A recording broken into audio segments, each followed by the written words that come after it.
পাকিস্তানের ইমরান খানের রাজনৈতিক জীবন শুরু হয় ক্রিকেট থেকে অবসর নেওয়ার পর। তিনি 1996 সালে পাকিস্তান তেহরিক-ই-ইনসাফ পিটিআই নামে একটি রাজনৈতিক দল গঠন করেন।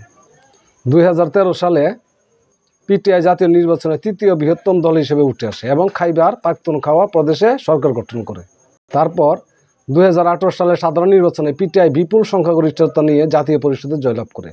ইমরান খান পাকিস্তানের 22তম প্রধানমন্ত্রী হিসেবে শপথ নেন।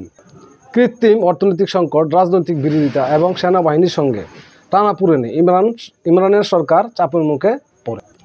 2022 সালের এপ্রিলে অনাস্থা ভোটে পরাজিত হয়ে তিনি প্রধানমন্ত্রী পদ থেকে অপসারিত হন।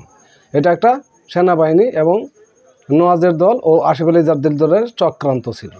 ক্ষমতা হারানোর পর ইমরান খানের বিরুদ্ধে একাধিক মামলা রুজু হয়, প্রায় 200-র কাছাকাছি।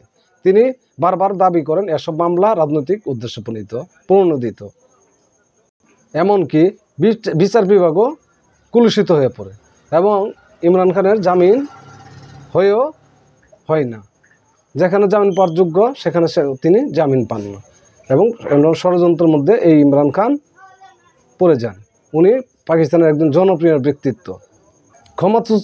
ক্ষমতাচ্যুত হওয়ার পর সাধারণ নির্বাচনে ওনার দল অংশগ্রহণ করে।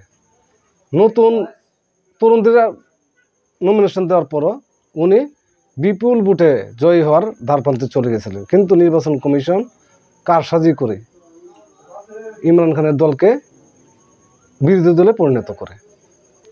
বর্তমানে ইমরান খান উনি জেলে আছে। তাই তার দুই পুত্র কাসিম ও সুলেমান তার মুক্তির জন্য আবেদন জানিয়েছেন। যুগান্তর অনলাইন থেকে পাঠ করছি, ইমরান খানকে কারামুক্ত করতে ট্রাম্পের সাহায্য চান তার দুই পুত্র। দেখুন।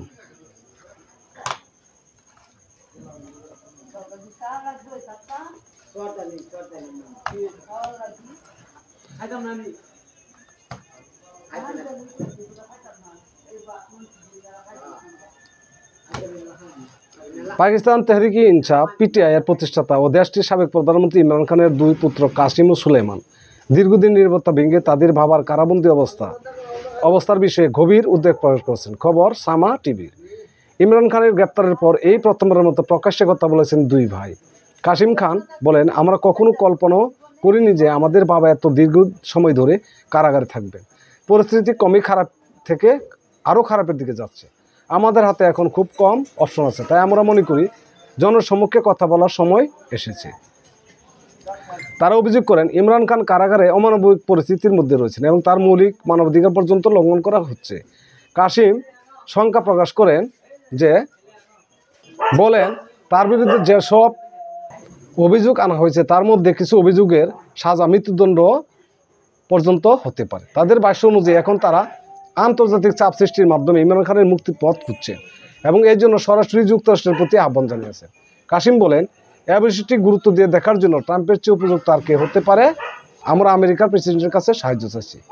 তিনি আরও বলেন, আমরা আইনি পথে যা যা করা সম্ভব সব করেছি বাবার মুক্তির জন্য এবং পাকিস্তানের গণতন্ত্র পুনরুদ্ধারের জন্য লড়াই চালিয়ে যাচ্ছে। আমি মনে করি না তিনি কখনো নিজের মুক্তির বিনিময়ে কোনো আপোষ করবেন। সবাই ভালো থাকুন, সুস্থ থাকুন। ধন্যবাদ।